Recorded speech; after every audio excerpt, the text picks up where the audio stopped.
Photographe de mariage, alors photographe social, parce que du coup, je parlais de photo sociale.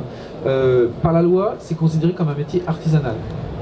C'est simple, vous n'avez pas le choix. C'est-à-dire que la personne qui dit j'ai une petite boutique, je passe pour faire les photos des mariages, les photos des enfants dans les écoles et tout, il est artisan de fait. Et artisan de fait, ben, il peut soit se constituer en entreprise individuelle artisan, soit en SARL ou en EARL, mais toujours dans le cadre artisan, ce qui fait qu'il devra forcément démarrer son activité en adhérant à la chambre des métiers. Alors, pour tomber dans ce statut-là, on est obligé de tenir une comptabilité comme une vraie société. Alors pour les artisans seuls, après SARL, bah, c'est une vraie société, donc on a une vraie compta de société, avec un bilan, un compte de résultat, avec des assemblées d'approbation des comptes, une compta d'engagement, avec plein de choses. Donc on est parti dans une démesure alors qu'on fait juste un petit métier de photographe. Les cotisations sociales sont à l'organisme qu'on appelle le RSI, Régime Social des Indépendants. Journaliste, photographe journaliste. C'est là qu'on a un problème, on a un mot que tout le monde utilise et sans trop comprendre ce que ça veut dire, c'est le mot pige. Ben, vous remplacez simplement le i par un a, ça fait page, et ça signifie simplement que les journalistes doivent être payés à la page et non pas à un nombre d'heures de travail. Quand j'écris une fiche comme ça, comment voulez-vous qu'on me dise que je dise à quelqu'un bah, paye-moi 2 heures de travail, c'est pas possible. Donc on dit une pige c'est genre tant de mots ou une page complète et on me paye à cette page là, d'accord? Mais le code du travail lui dit que ce soit des heures, de la pige, de la page, tout ce que vous voulez tout. Le code du travail dit un journaliste égale fiche de paye. Point barre. Salaire. Salaire. D'accord? Mais Joël vous confirmera, parce que j'ai mis aussi à la fin de mon petit truc en disant c'est pas pour autant qu'il n'est pas couvert par le droit du travail, par le droit d'auteur. L'œuvre qu'il a fait, même en tant que salarié de l'entreprise, que ce soit des piges ou même un salarié à temps complet, hein, CDI, il a quand même une couverture par rapport aux œuvres qu'il crée. Donc c'est là qu'on a la distorsion droit d'auteur et droit du travail. Et Café Le Figaro actuellement, bah, ils ont payé tout le monde en droit d'auteur, c'est-à-dire ce qui coûte que 20% de charge sociale contre 75% de charge sociale pour un salarié, bah, je te passe. Et donc du coup, ils se sont fait attraper. Donc là, on n'a pas à tergiverser droit journaliste. Quoi qu'il arrive, c'est du droit d'auteur. C'est du salaire, pardon. La petite explication juridique de cela, c'est donc le droit du travail précise que le journaliste doit en principe être payé en salaire, que ce soit une fiche de paye parce qu'il est salarié en CDI, qu'il intervient en temps complet ou en temps partiel de manière régulière, ou bien simplement un auteur qui écrit un article, quand j'écris mes articles de compétences photo, c'est de la pige aussi. Mais c'est du salaire, et la loi l'oblige. La grosse différence entre un salaire et une note d'auteur, c'est que dans le salaire, c'est l'employeur qui prend en charge l'essentiel des charges sociales, comme n'importe quelle fiche de paye de n'importe quel contrat de travail, alors que dans une note d'auteur, même si les charges sociales sont déduites de la note, en réalité c'est l'auteur qui les paye. C'est-à-dire que si dans une note d'auteur on doit me payer 100 €, mon diffuseur va retenir environ 9 € et va les payer à la gesta, mais c'est 9 € qui me reviendront en moins. Donc c'est moi qui les supporte. Donc en pratique, que veulent faire les éditeurs des titres de presse? Ils s'arrangent pour essayer d'expliquer aux journalistes, surtout les journalistes qui n'ont pas de carte de presse, de dire ah, stop, vous n'êtes pas professionnel, moi je vous paye en note d'auteur. C'est illégal, mais c'est une pratique très très répandue. D'accord? Donc un journaliste doit être payé en salaire, hein, qu'on appelle ça pige ou feuille de paye, peu importe, doit être payé en salaire, c'est la règle. Voilà, c'est la grosse différence. Et là où il disait qu'il y avait une distorsion, c'est que même s'il est salarié, le photojournaliste reste titulaire de droit d'auteur sur ses photos, peu importe qu'il soit salarié ou pas. Photographe de plateau de cinéma. Là pareil, photographe de plateau de cinéma, c'est quelqu'un qui suit tout le tournage. Souvent ça se prolonge par un ouvrage, ça se prolonge par l'affiche du film, ça se prolonge par les petites photos que vous voyez à l'entrée d'un cinéma pour faire voir un petit peu ce qui va se passer dans le film. Et puis ces gens-là, techniquement, doivent être payés en intermittent du spectacle. C'est prévu. Et c'est comme ça qu'on a des anomalies, des gens qui disent ah, maintenant mais tu as été payé en salaire en intermittent du spectacle, dont les photos que tu as, tu ne peux pas les sortir en tirage pour faire une exposition, pour faire un ouvrage. Donc on a souvent des procès par rapport à ça, de gens qui d'ailleurs, j'ai vu un jour un contrat de travail qui disait que le photographe cédait tous ses droits sur les photos du tournage, y compris ses droits patrimoniaux.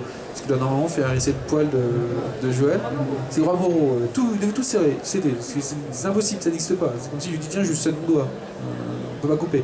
Donc il y en a qui ça les gêne pas, marquer des contrats comme ça. Je l'ai vu chez un grand parfumeur aussi qui avait dit ça à quelqu'un.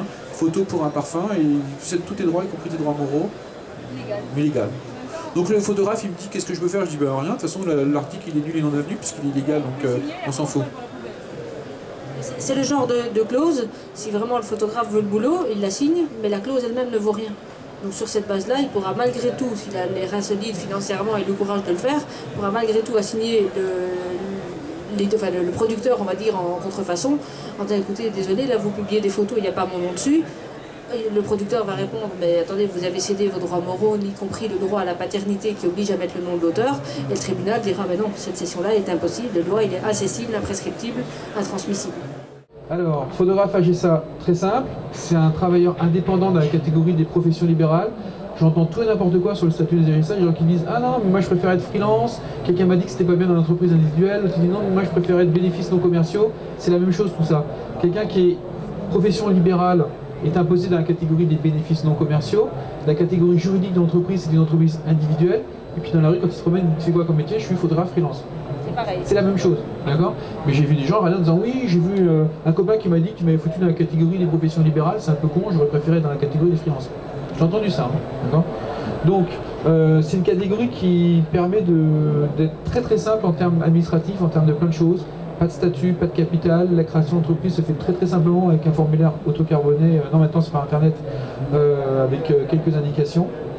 On a des régimes super allégés, donc le premier c'est un régime qu'on appelle micro-BNC, qui dit que vous avez qu'à déclarer votre chiffre d'affaires sur votre déclaration d'impôt et que vous êtes imposé sur ce chiffre d'affaires moins un abattement de 34%. C'est un peu comme les auto-entrepreneurs. Je n'ai pas du tout parlé des auto-entrepreneurs là-dedans, parce que les experts comptables sont anti-auto-entrepreneurs, donc je ne sais pas pourquoi j'en parlerai. C'est pas une vraie société auto-entrepreneur, c'est un mode de tremplin ou un mode de revenu accessoire. Alors pour ceux qui font un autre métier, pourquoi pas. Mais de toute façon, photographe, auteur, en auto-entrepreneur, normalement c'est interdit. D'accord? Ça peut être que à l'AGSA. Mais quand vous regardez le guide des auto-entrepreneurs, ils ont marqué photographe à la fin, dans la liste des activités qu'on peut mettre. Ouais, mais ils ne précisent pas, donc il faut faire attention, c'est un piège. Dans le bouquin, je le dis, vous avez, pour les artisans, vous avez 3 régimes fiscaux possibles, le micro-entrepreneur, l'auto-entrepreneur ou la déclaration contrôlée. Et pour l'auteur, vous n'avez que 2 régimes fiscaux possibles dont il est en train de vous parler, la micro-entreprise et après le régime de déclaration contrôlée où là on va prendre en charge tous les frais et éventuellement vous pourrez vous assujettir à la TVA. Donc le régime micro, chiffre d'affaires moins 34%, vous avez qu'une seule obligation à avoir en termes comptables et fiscales, c'est de tenir un registre des recettes. C'est simple. Sur le registre des recettes d'ailleurs, j'ai des gens qui ne pensent pas la même chose que moi. C'est que normalement ce que vous devez déclarer c'est le brut de votre facture et non pas le net après les précomptes. Et pourtant quand vous recevez vos notes de droit d'auteur, des fois c'est vos clients qui les émettent ou vous, certains disent base du revenu net imposable en réintégrant la CSG qui est non déductible. Je ne suis pas d'accord avec ça parce que les 34% d'abattement sont un abattement qui s'appelle abattement pour frais professionnels. Or, les charges sociales et la CSG sont des frais professionnels. Donc en déclarant le net, vous minorez votre base d'imposition, vous payez moins d'impôts, tant mieux pour vous, mais fiscalement c'est pas bon. Elle fait que me couper la parole, c'est une vraie femme. Hein. Je vais surtout traduire pour ceux qui n'ont pas encore l'habitude des notes d'auteur, parce que là il part du principe que vous connaissez les notes d'auteur comme votre poche, c'est pas le cas de tout le monde. Voilà pourquoi je t'interromps. Donc la note d'auteur, en quoi ça consiste? C'est un document qui au départ fait très peur, mais ne vous inquiétez pas, j'ai fait des modèles qui sont tout faits, qui vous calculent tout, qui sont faits sur Excel et vous n'aurez que 3 chiffres à rentrer et toutes les cotisations vont se faire toutes seules. En gros, vous êtes auteur-photographe, ou même vous êtes non professionnel, mais aujourd'hui on parle des professionnels. Vous faites une cession de droit, par exemple, d'une série de photos à l'Office du tourisme qui veut des photos pour sa com. Vous allez facturer les photos, on va dire tout va bien pour vous, 1000 €, d'accord? Vous arrivez à une rémunération, ce qu'on appelle la rémunération artistique, de 1000 €. Sur ces 1000 €, il faut enlever environ 9%, quelque chose comme ça, de charges sociales. C'est ventilé entre CSG, CRDS, etc. Je vous passe les détails et les formules, ça change tout le temps. Le fichier Excel, ou en tout cas le calcul vous dit que vous devez faire aboutit à supprimer, à enlever ce montant-là, donc 90 € dans mon exemple. Et le diffuseur, l'Office du tourisme dans mon exemple, va vous payer les 1000 € moins 90 à vous, et va retenir les 90 de charges sociales pour les verser à la GSA. Donc en bout de course, comme je disais tout à l'heure pour les journalistes, c'est vous qui supportez la charge de ce montant parce que vous ne le percevez pas, mais le montant de votre cession de droit qu'il faudra déclarer aux impôts, c'est 1000 €. Parce que le montant de votre cession de droit, c'est 1000 € et les charges sociales qui ont été en effet déduites, ça fait partie des frais professionnels que l'administration fiscale inclut dans ce forfait. Elle considère qu'un micro-entrepreneur a forfaitairement 34% de frais professionnels en général, charges sociales, loyer, frais de fonctionnement, etc. Donc c'est inclus dedans. Donc quand vous faites votre déclaration d'impôt comme micro-entrepreneur, vous déclarez les 1000 €, même si de fait, vous n'avez touché que les 910 dans mon exemple, parce qu'il y a déjà une partie qui est partie.